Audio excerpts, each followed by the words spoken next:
Okay. Oh, there's John. All right. Well, it's 2 o'clock. I'm going to start. I'm going to share some slides here to get us kicked off. And here we go. Does everybody see that okay? And it's full screen? It's in the presenter's view, I think. Yeah. You want to change it? Yeah, I do. How's that? Perfect. Oh, thank you.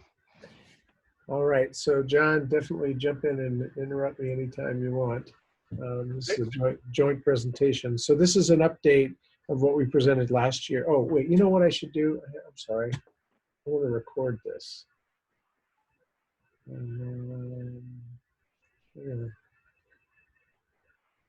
Oh, well, it looks like it is recording. Ah, somebody else must have hit that.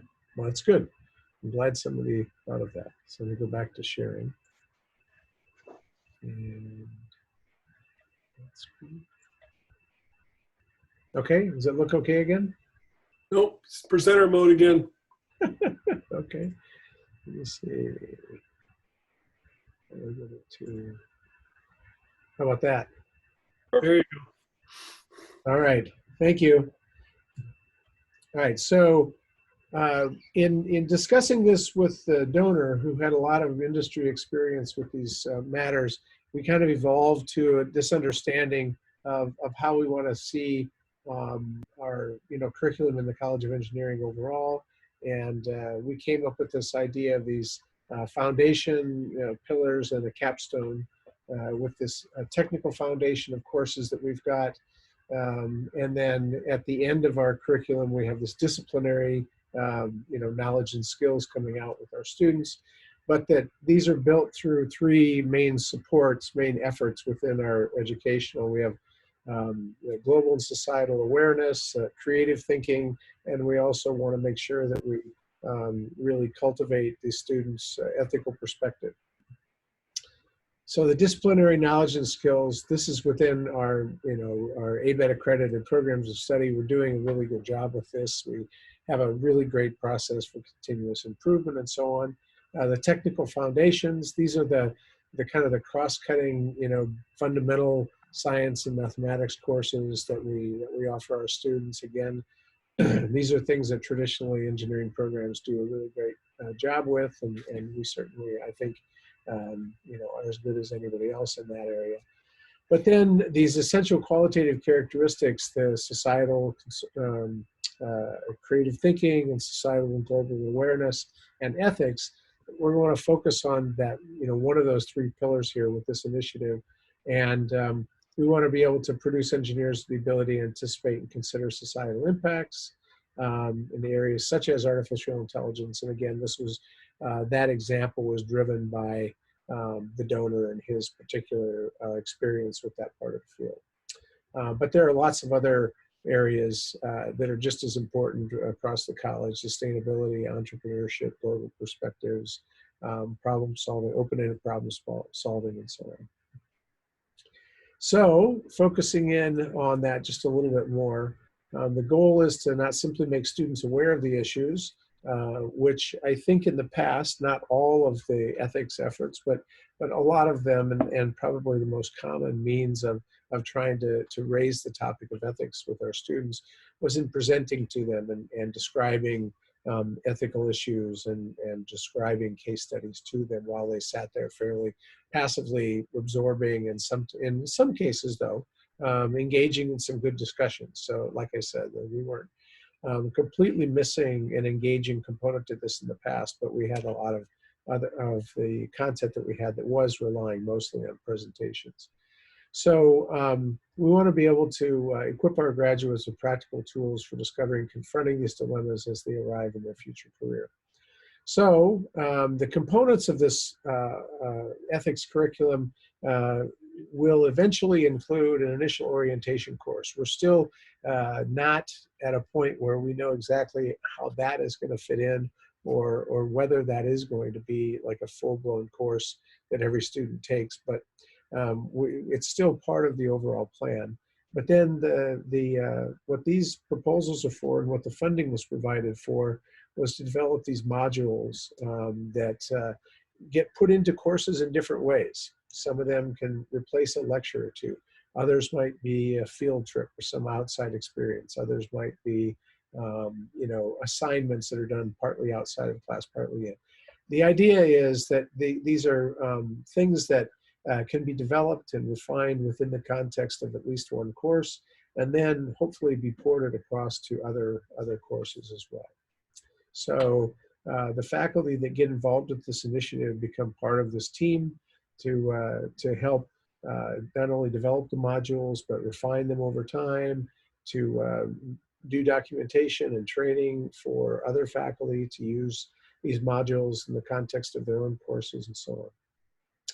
But the emphasis is placed on making them interactive and they're hands-on. So this point, if you know, I don't want to take too much time in all this presentation, but this is the part that I probably should really dwell on, because it is the one thing that when we're evaluating proposals and considering the impact of these modules, it really is how interactive are they going to be, or how much are they going to get the students to go beyond understanding the ethical concerns and actually transporting them in some way into a setting or a simulated setting where they realize that these issues are murky, they're complicated, they're not straightforward. It's not always going to be, first of all, it's not going to always be obvious that you're stepping into an ethical dilemma situation until maybe you've already gone partway down this road and feel like your options are partway cut off.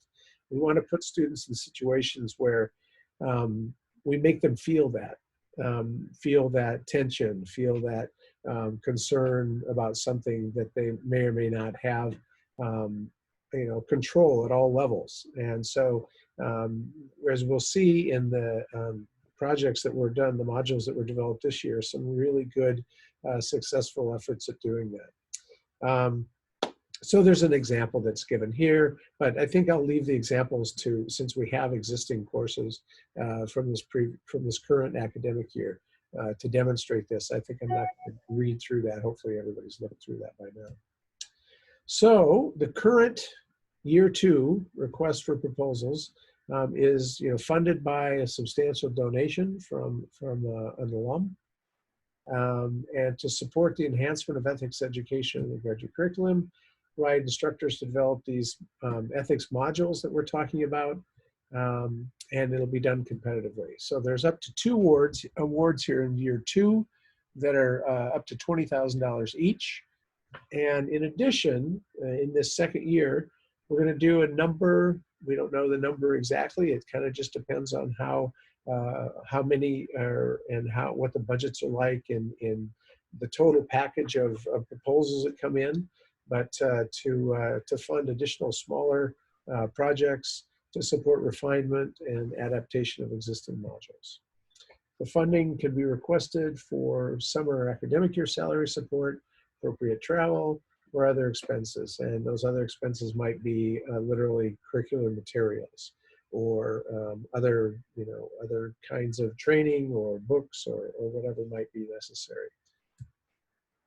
So the second and the new part of this for this year is to develop, so this is, I'm sorry, this is the first part. This is just a little more detail on the first part for the new course modules. So they can want to be deployed in a variety of settings. So you could think of these as being the review criteria in some ways. You should address these issues in your proposals. They should be appropriate for students at different levels, from freshmen through seniors. And they should provide engaging experiences and exercises both in and out of the classroom, including some of these examples. The goal is to immerse the students in these aspects by forcing them to kind of navigate the the complexities and the dilemmas involved in contemporary ethical challenges.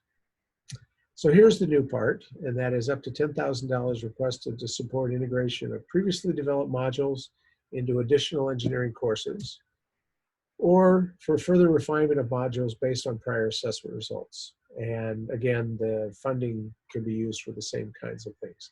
So there may be other blends of activities that might not be creating completely new module, but this gives a flavor of what those proposals might be like. So finally, or I guess not quite finally, but almost finally, the modules must be topically focused, include plans for didactic training, participation experiences, and tangible outcomes to document, be self-contained curricular units that could be plugged into different courses, existing engineering courses, and broadly applicable across multiple engineering disciplines. It's not absolutely necessary that it be across all of our departments and programs, but it should be something that isn't completely focused in one subdiscipline. Adaptable for use in multiple courses across all 4 years, and we will give preference to things that will have the broadest impact across the curriculum. So this is just a list of some of the potential topics, and I'll just leave that for you guys to look over. And certainly there are other ideas that people raised last year that were really, really good. And I'm sure we'll have some interesting ideas this year as well. And the timetable, the first 4 modules were actually developed. I looked at the slide that I had here last year, and it was actually, we achieved an awful lot more than we thought we might. We actually thought that maybe the design would take a longer period of time, and the modules might not even all roll out during this academic year. And as it turns out, all 4 modules were piloted pretty successfully in the fall of 2019. In 2021, we want to deploy new modules in at least 2 more courses, and then we want to look at updating and redeploying existing modules in this year as well.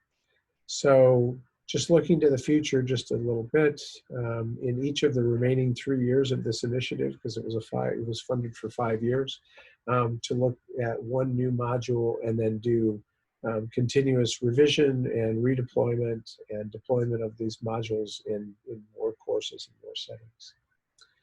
So the proposal structure should have the focus of the topic focus, the target course, expected number of students impacted, enough detail of the experiential learning components that we can evaluate that, how much the students will be engaged, a plan for assessing the effectiveness. So there must be some kind of way to assess the impact and how effective it was, and then hopefully these would be metrics that are useful for driving revision, and a budget.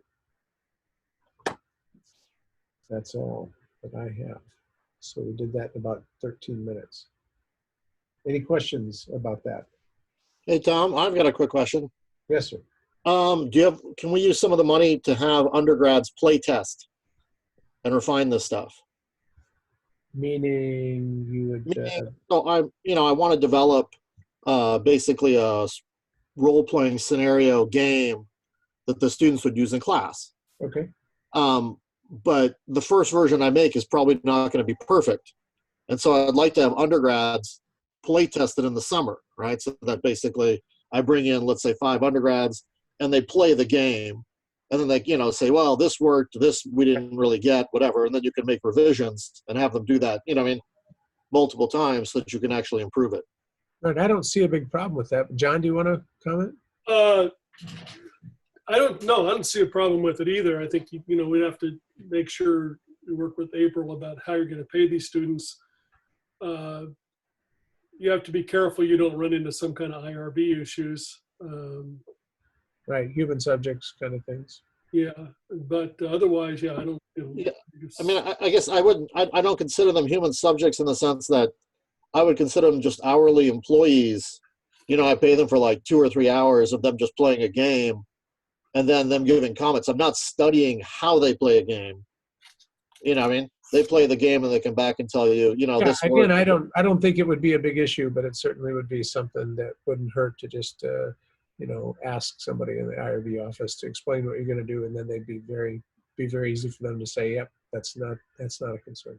Okay, but I guess, I mean, the broader answer to the question is, we don't have any preconceived notion about how the money's going to be spent. Your proposal should certainly address that. And if there are any things that raise concerns with any of the reviewers, we might come back and discuss that further. But Right. there are no a priori constraints other than that you don't fund a vacation to Aruba or something with it, but I don't care. yeah, I mean, I think you guys understand where I'm coming from, and that, Absolutely. if I put in, let's say, several rounds of testing at, 5 students times 3 hours each at whatever, 10 or 12 Oh, bucks. that would an hour, be, whatever I'm sure that would be very fun. That would, so. sounds good. Other questions? All right, so we've asked a couple of the teams that designed this last year. Does anybody have a time constraint on this meeting that they need to leave earlier? Might that drive who goes first? All right, so Jennifer, you're higher up in my window of people here, so you can go first. So you need to unmute. So Yep. There we go. Hey, Beth, do you want to go and share slides? You're muted too, Beth. Sure, give me a moment. There we Yeah. go.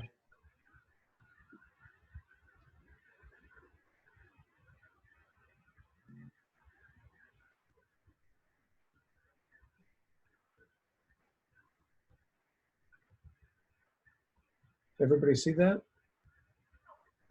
Yep. Okay.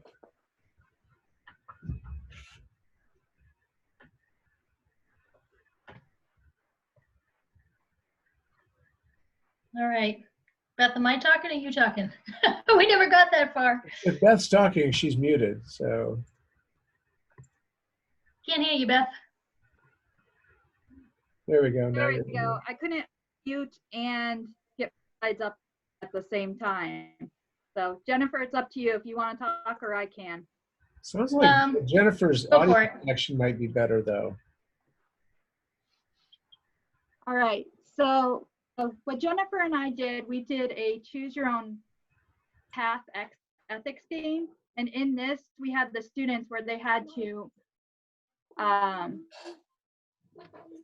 give me a second. Jennifer, why don't you take over? Okay, she's got kids. All right, so choose your own path game is what we chose to do with some of our younger students in the college, where we had freshmen and sophomores working through some real world scenarios. So the case studies that we used, or we based this off of, were real world scenarios modified so that, in case they happen to know that that case existed, that, it would be different enough that they could play through, not necessarily knowing what the scenario was what the outcome was gonna be. But they navigated through these real world scenarios and basically had to make multiple decision points along the way. So they'd start reading a case study, they would have to make a decision, and that would lead them to a next step where there was an outcome, right? Something happened with that case. There was a next step where they had to make another decision. And so we went through multiple decision points that led them down a path, or one of many multiple paths that would lead to some outcome. So can you go to the next one? I think the next one has so the two cases that we started with were an automotive failure and a biomedical device failure. So for example, in the biomedical device failure, this was based on defibrillators.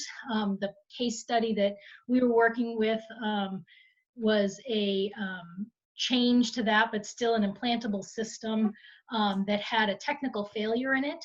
And so having them think through, you have these cases coming in where there's a technical failure, and what do? Do you recall all your devices? Do you let the FDA know? Do you just hide it and see if something is how this is going to play out, right? How many cases do you need of failures in order to make a decision as to when you get other people involved in the case? The automotive failure, again, was another part device. We've seen a lot of these cases out there with ignition switches and all sorts of automotive failures that have been coming up. That one was a little different in that the loss of life wasn't necessarily as obvious to students at the beginning, which was an interesting outcome that made things really quite real for them at some point, in realizing like, oh my God, there's somebody who actually has a name associated with this. And so, but again, dealing with, you've got test results coming in, figuring out, do you ignore test results? Do you, bring this up to, higher up in the company, right? Again, what do you do? Do you recall? And weighing costs, and both costs and safety to people. Anything to add, Beth? Nope, that pretty much covers it. I mean, we tried to multiple ethical questions because it's not usually just one big choice. And this way they have multiple choice. They're weighing out multiple options as they're going through these scenarios. So Jennifer, Beth, this is Yang from ECE. Those are really interesting. So I'm just out of curiosity, how do you balance the ethics consideration and legality, especially for the medical device example? Yeah, so because we focused on real case studies, we were able to use real outcomes for some of their pathways. So we're kind of having them make small decisions along the way that, if they alert the FDA or they recall devices, right, there's a good chance that their outcomes are going to be better. And so we did implement both loss of life in these, as well as loss to company reputation, loss in terms of finances, right? And so we tried to build in those different levels and how they could kind of veer off a given path, right? And possibly make a better outcome as they got further down along the steps. Do they represent the company, or they represent as an individual? So yeah, so in this case, they were all young engineers in the company. Okay. Yep. I assume there are some conflicts of interest also involved. They might, you would pretend you want to advance your career, but if you become the whistleblower, what would be the consequence? Sure. Yeah, that's very interesting. Yeah. One of the outcomes is, how does it affect both your personal career versus how does it affect the company as a whole? So it might be that you're considered an ethical engineer, but you still can no longer work at the company, you're fired. Or it could be that the company made all the right choices, so they're considered one of the top ethical companies now. So we tried to put in both personal and business considerations, as well as regular ethical moral considerations. Yeah. What's interesting about the biomedical device one as well is there's been a lot of reports about, this one particular company who seemed to do everything wrong in terms of hiding things, but then other companies who were having similar problems were alerting the FDA, right? So there's actual data out there that's showing kind of how people responded to the ways that different companies were approaching the fact that they were having problems. And that honestly, there were systematic problems across the device industry, and people didn't realize. Now we can look with hindsight and say, oh, that's really interesting, right? There was all this data, but it wasn't obvious at the time. Yeah, that's really interesting. Thanks for Yeah. sharing. All right, so I don't have control over. Beth, can you go to the next slide? There we go. All right. So these are just some images from the class. So these are all EPS class pictures. One of the elements that we incorporated, so of course they have these different paths and multiple decision points, but we also wanted to include kind of the element of chance. So, there are outside influences, right? Their company may not decide to go with their decision. Even if as a team, they decide, hey, I want to be ethical and I want to do the right thing, the company may push back and say, hey, whoa, no, that's not how we approach things. So we added this element of chance where students could flip a coin, roll a die, pick a card, right? Different types of things to represent that outside influence and possibly change their path as they're moving forward. And with the games of chance too, it was a really nice way to incorporate some fun into this. They got to, everybody wanted to spin the wheel. Different people that were kind of like, oh, who gets to flip the giant coin?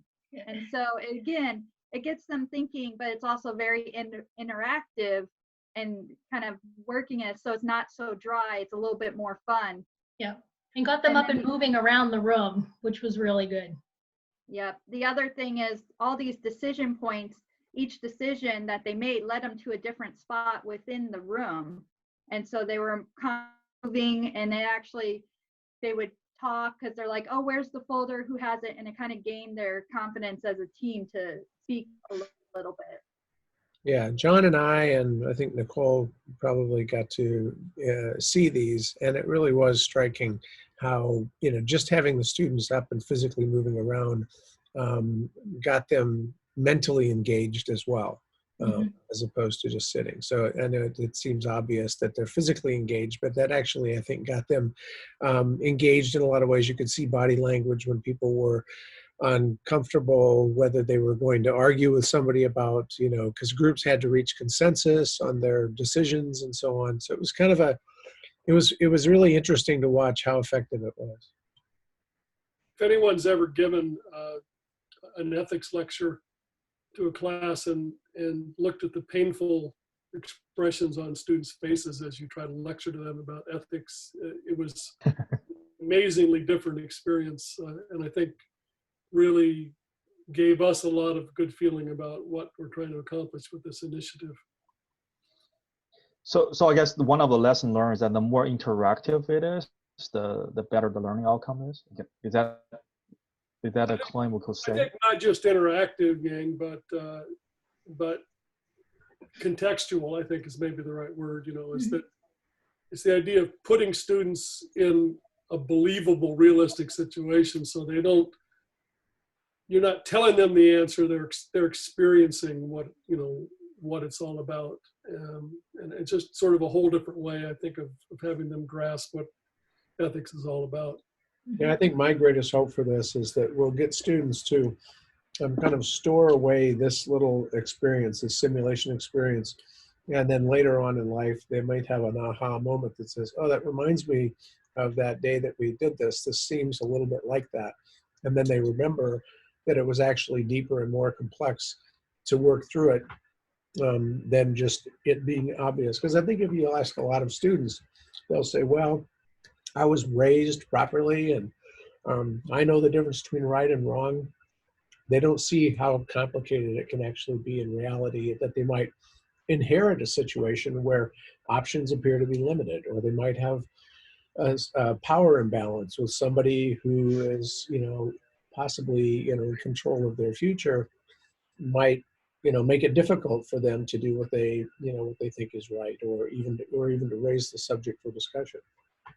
Yeah, and it's interesting to see, like with these scenarios, right? That first step for a lot of people seems like, oh, well, clearly this is what I should do.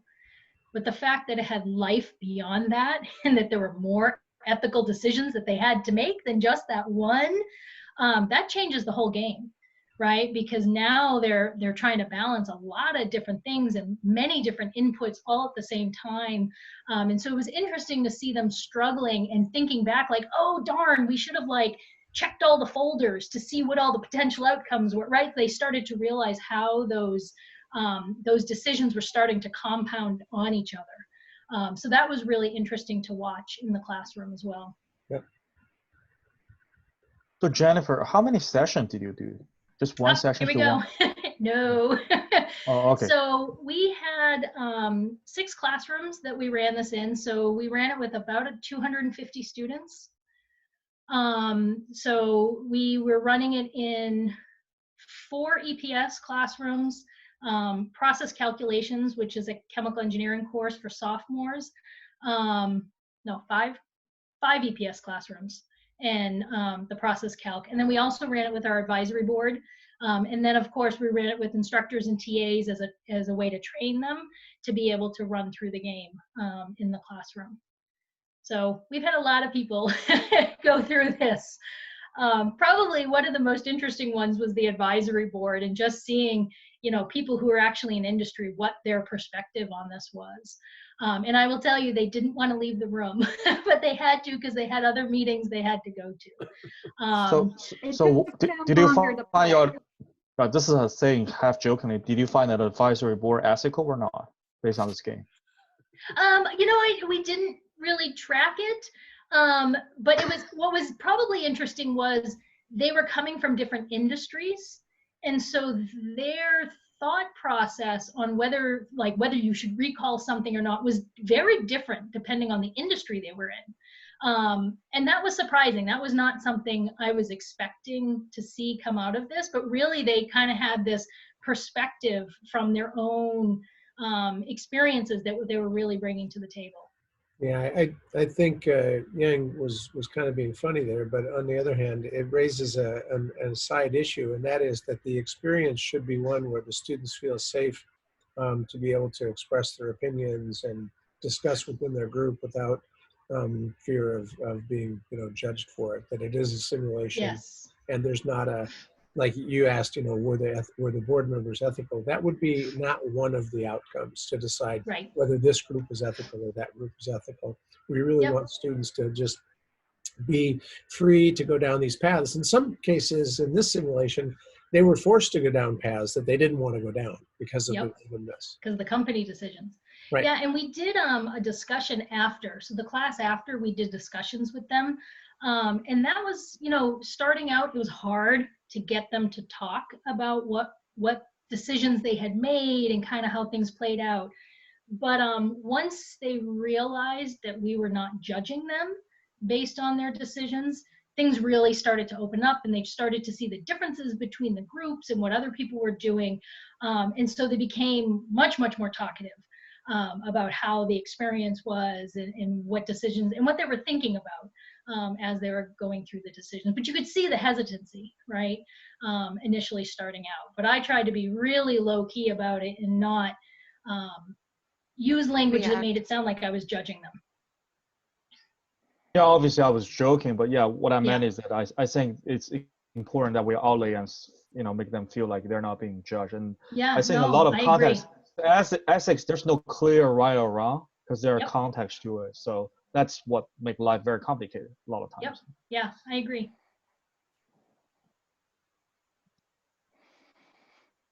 And then for training, how we kind of plan to move forward and train, we would train the instructors and the TAs. We actually had them run through the game one, because it's a little hard to explain, but once you have it, once you go through it and understand, it's really to, and so we would just train everybody by having run through the game once. And then Jennifer and I attended the different class sessions, facilitate, make sure there was no problems as it went around, you know, everything went along. And then we purposely designed these to have about 6 decision points with 2 random chance thrown in. It kind of depends, and that's usually about 25 to 30 minutes for the students to play. So it takes about half a classroom, plus you have to introduce it and discussion afterwards.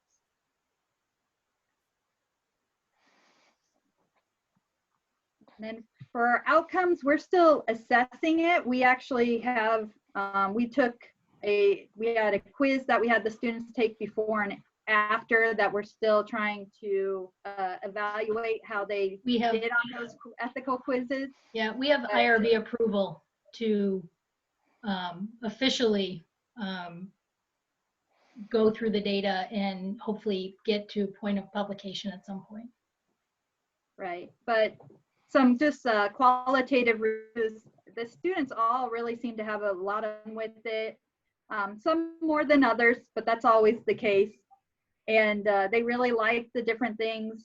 They all said it was good, especially what I thought was interesting is some of our TAs where I had done case studies the year before. They were like, why couldn't we do this game? We wanted to do this rather than those case studies. So that was a really nice point.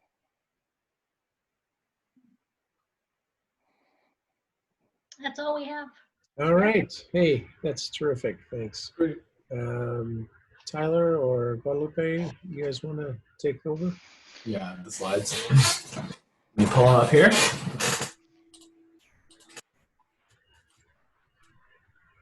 Screen.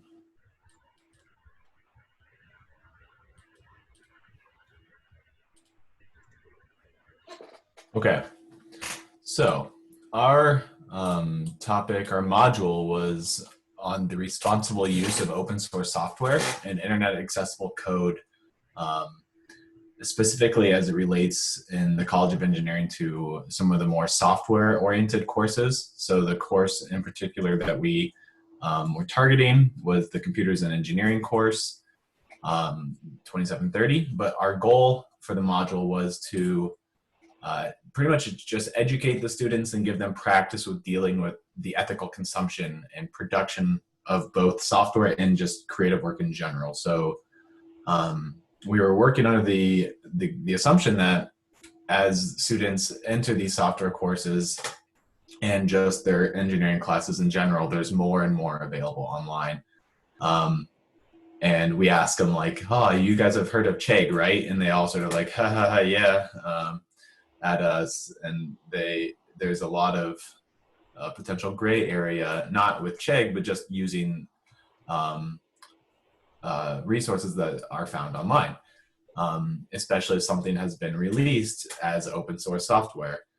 So what we hope to do in our module was educate the students about the potential considerations and licenses that they would have to make when using these things. Anything you want to say, Guadalupe, that I missed in the introduction there? No, I think we tried to model this module after a game that we saw online, and we purchased with from the grant, and it's available if anybody else do want to see it. It's called Where Do You Draw the Line? Okay, so let's see what we did, right? Yeah, so the first thing we did was we had students take, on Icon, they took a quiz. And so there were two quizzes in total. One was before the eventual in-class activity and one afterward. But the first the first quiz on Icon was to just provide that sort of awareness and information about the open source software licenses. And mainly we wanted to, kind of what John was saying earlier, all the content that you would normally sit there and lecture somebody on about ethics, we wanted to sort of get that out of the way. And so in that pre-quiz, it was just a lot of the nitty-gritty details, but it sort of was a quiz and an information session all in one. And then the students would show up to the lecture. It was a one lecture in-class activity. The students would divide into groups, as it shows here. And then each group got a set of 3 different scenarios. And each scenario would have something that involved, a different dilemma, if you will. And each scenario, A, B, C, you had a different role. And so scenario A, you were dealing with the scenario from the role of a student, maybe something about homework. Scenario B, you were a software developer, either as an individual or as part of some group. And then scenario C, you would be sort of evaluating it at, from the level of a software organization or a manager in the software organization. And so each student got a list of these scenarios and had to sort of come up with what they thought was, they would evaluate the scenario to determine if it was acceptable, somewhat acceptable, somewhat unacceptable, or unacceptable behavior for what the scenario described. And then all the members of each team would come together and sort of offer a decision on a consensus on what they thought the right answer was ethically. And we tried, some scenarios are better than others, but we tried to design the scenarios in such a way that there was a decent mix between some things that were truly, cut and dry, versus some things that were sort of in a gray area between, something that may be legal but immoral. But at the end of it, no matter what, we all came back together, compiled the results, and discussed sort of the assumptions that were made when making some of these decisions. And then back to the quiz. After this in-class activity, they did a sort of a post-quiz on sort of what did you learn. We got some, we give them some more scenarios to assess, and we could that way do some comparison of what they learned before and after. So here is an example of some of the resources that we give them. On the left side here is the situation form. And so this was given to each student. It was a sort of a one-shot form that showed their 3 scenarios that they were to assess. So we see situation A deals with a student named Alex. Situation B deals with Bridget, who's a software developer. And situation C is Carlton. And then on the right-hand side, we see sort of a cheat sheet, a quick reference guide of all the different licenses that we would want them to be aware of. And it's worth noting that you see at the bottom right of the situation form, it says group 7, that these scenarios or these situations were different for each group. And so not every group got the same scenarios. They got a slight twist, or maybe some more than others, but the idea is that they were all somewhat related. So all the A situations are somewhat related, like I said earlier, to situations students might find themselves in, but there's some difference among the groups. And just to comment on the how this played out and what the follow-up enhancement grants might take. There's a lot of learning from this, and we had a number of meetings, and I think one of the things we decided was that there were maybe more scenarios than needed, and in fact some of the scenarios took more time kind of and took away from the others. So if you're going to do it in one class, so just figuring out how much you can do in one class period is actually a pretty useful outcome from the first year. I agree. We're still trying to figure it out. Yeah, it's true. But so each student got one of these situation forms, and then as a team, they had to fill out a decision form. And so they had to reach a consensus, and let's say they determined that their situation for Alex was acceptable, but they would have to list any sort of rationales they had or justifications or assumptions they had to make in order to provide that decision. So after each team filled out the decision form, we collected them all. This just shows an overview of sort of the matrix of all the different scenarios and all the different groups. And we also give this to the students for the discussion. Yeah. So when we are discussing it, they can see what other teams had. It's worth mentioning though that when they were filling out their decision forms, they are not aware that the other groups have a different scenario. It's after they've all provided the results that they get this information.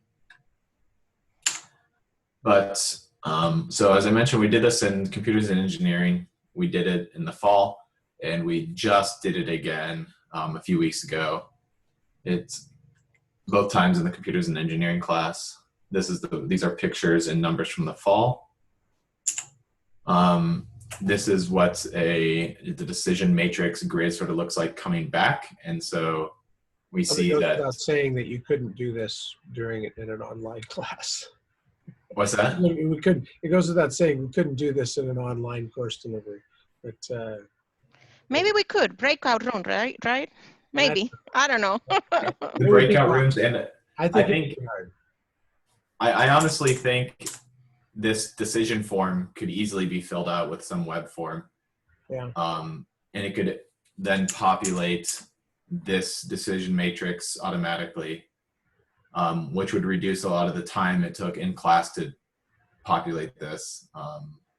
Yeah, I just think so like what we're doing with this meeting right now, where I can see, I don't know if you guys have looked at this with this grid view, but I can see all of your things kind of in one little grid. That kind of face-to-face interaction and looking at each other, I think was a really important part of this, because you look at those photographs, it just looks like students sitting at tables, but they were really engaged with each other, and they're forced to be, interacting and looking at each other and discussing these things face-to-face. It's true. I was shocked at how, I was like, happy Friday, you're talking about ethics today. And they didn't really. They were actually very participating and talking and engaged, right? Yeah, I agree. Yeah. But so this is sort of just some preliminary results of the quizzes that we had them do before and after. And the main takeaway is that we saw general improvement on their sort of awareness of what open source software is and awareness on how they could utilize it correctly, or at least be, we don't expect them to memorize these licenses, but that's not the point. We just want them to be aware that as they go out into their future classes or the eventual world of software development, or even, any creative work, that they're aware of the legal concerns surrounding reuse and deployment. Yeah, it seems kind of funny. If you look at question number 2, have you ever downloaded open source software? Well, certainly not enough time elapsed between the pre and the post test that there was a bunch more student that had downloaded it. In the meantime, it was that they didn't realize that they had been using open source software before. Yeah, and this says we have a lot to improve, because this should be 100%. They've undoubtedly all used it. Anyway, I do see an improvement from this one, 2000, and the last offering that we did this spring, or the last session that we ran. I think students are maybe more aware. I don't know. But yeah, we'll compile it later. And a student like it, I guess that's this ACE type questions is more of, should we keep doing it? Do you think is a good? And we did it from 1 to 5, not from 1 to 6 like ACE, but that's fine. Like 4, no. Yeah, exactly. So if we go to the next, these are some of the students' comments, and I think they do like it and they see the value in this kind of activity. One suggestion. Comments. They're really good. There was one suggestion of try to use more examples to deal with what's legal and versus what's morally correct. I think that's something that we'll try to do too in future offerings.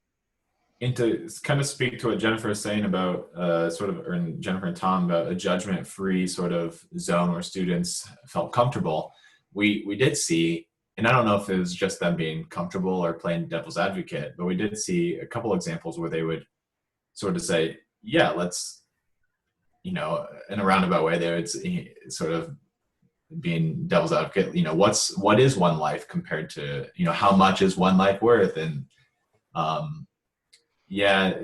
they were trying to bring about some interesting discussion, but I don't think they would have done that had they not felt comfortable.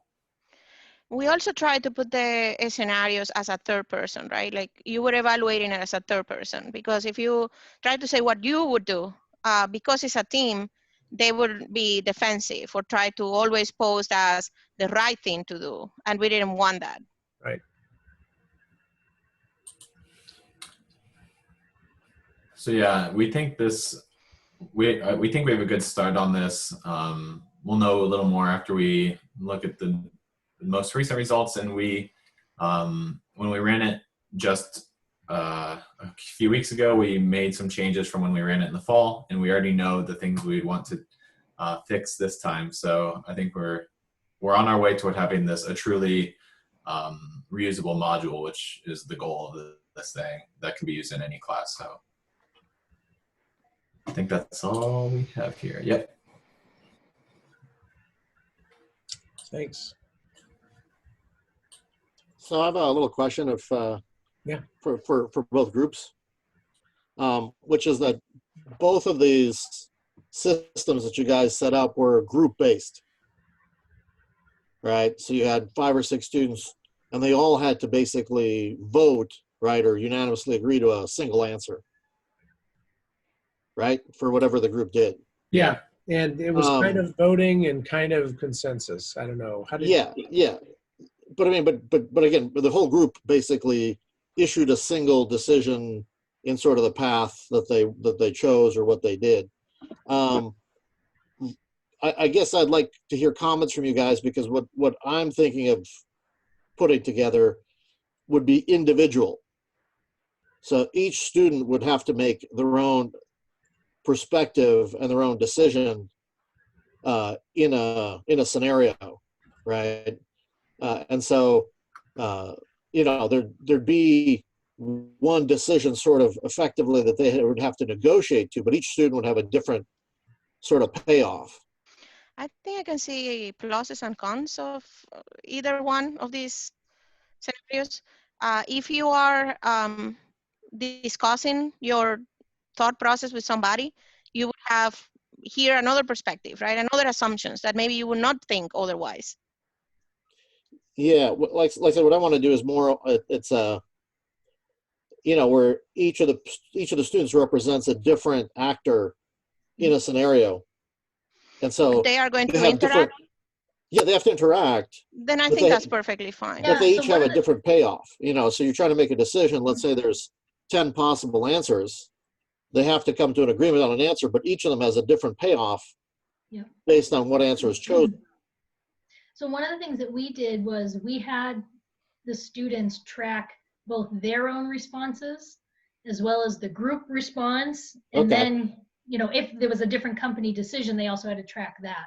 But we did ask them to make a decision on their own first, and then talk through with other people the implications and where do they have that thought process. Yeah. So that makes sense. Yeah, no, it does. So what I'd say, I guess the question I would ask is, in that happening, do you think the students felt comfortable, you know, if we set up, we're all laughing now. If we set up that sort of scenario where the students have to make sort of individual decisions, do you think they would be comfortable? I mean, I'm going to target seniors because that's the class I'm teaching, so they're a little older. But you know, that's always a concern, right? Because if they have to all take an individual position, you know, it's a little different than them being in a group. So what's, you know, kind of your guys' experience? I guess when there are things like that, that is an individual, that you are expressing your own, usually people put like a mold, right? Somebody that will steer the pot and make sure that it goes against or it challenge because if not, everybody's gonna try to do the right thing.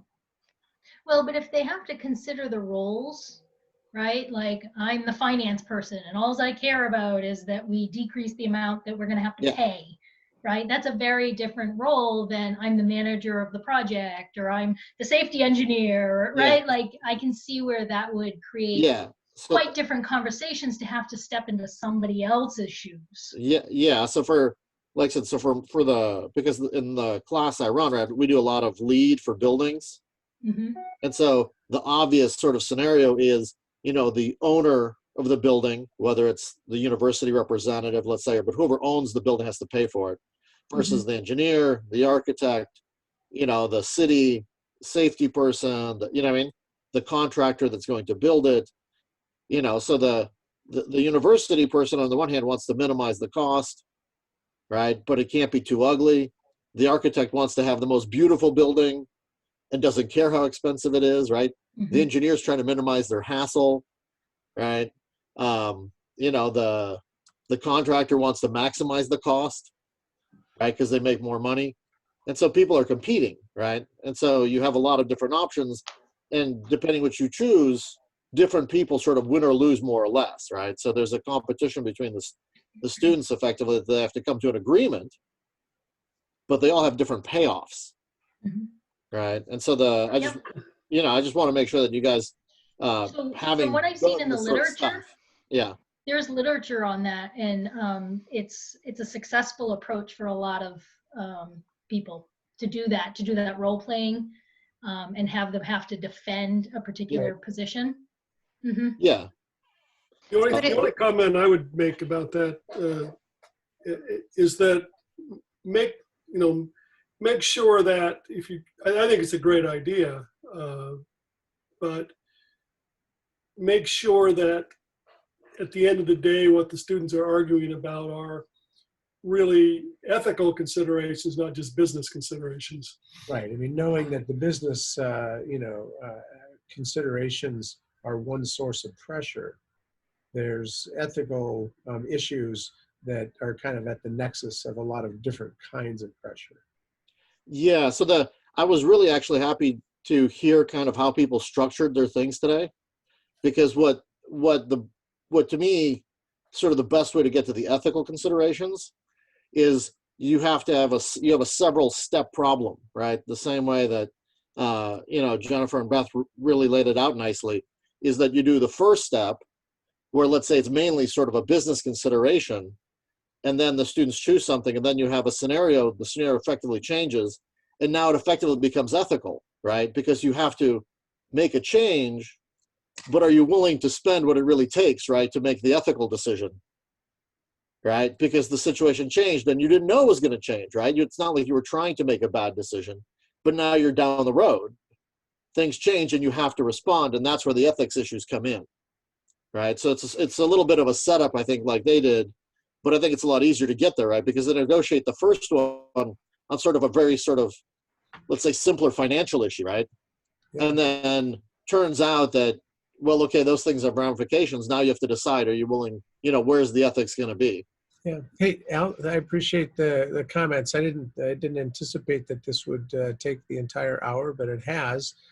Before we're done here, I just want to make sure Osama or anybody else that didn't get a chance to ask a question about the proposal process or about the criteria or anything else. Of course, everybody, John and I are around. We're accessible, and you can ask follow-up with questions. But just want to make sure if there were any other questions that somebody didn't get a chance to ask. Just a quick question. Oh, sorry. Sure.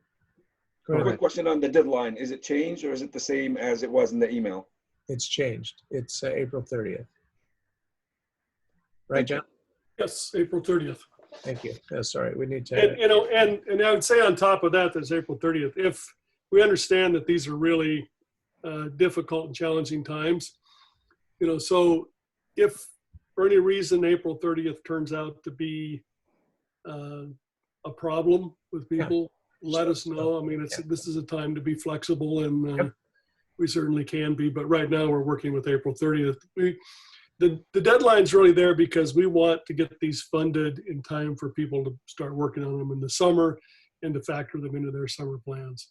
Right. So we may even be able to be flexible in making 2 rounds of awards if it turns out that we have funds remaining and we knew there were people that wanted to submit that didn't get a chance. All right. Yeah. Well, hey, thanks everybody. And I'm going to try to post this thing in a way that others can view it who weren't able to join today. So thanks again.